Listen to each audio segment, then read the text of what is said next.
అరే లక్కీ అన్న దగ్గర పోదాం మన బాగా రోజులైనా పార పోదాం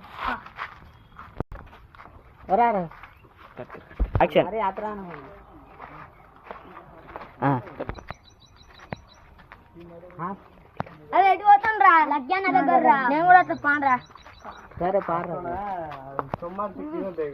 ఏం చేస్తాను ఏం లేదురా సెల్ చూస్తున్నా 500 ఉంటాయి ఇప్పుడేమో అయ్యా కాళ్ళ పడ్డదా ఏం చేస్తారా ఏం లేదు తింటాం ఇగో బాయ్ అన్న ఓకే థ్యాంక్ 100 రూపాయలు ఏం చేద్దాం రా అన్న ఇచ్చిండ్రు కొందాం రా ఏం చేద్దాం రా గిలాసు 2 తెచ్చుకుందాం రా 3 తెచ్చుకుందాం ఒక థమ్స్ అప్ బాటిల్ తెచ్చుకుందాం మంచిగా పార్టీ చేద్దాం రా పార్టీ చేద్దాం ఎగురుదాం రా జింగ జింగ జింగ జింగ జింగ జింగ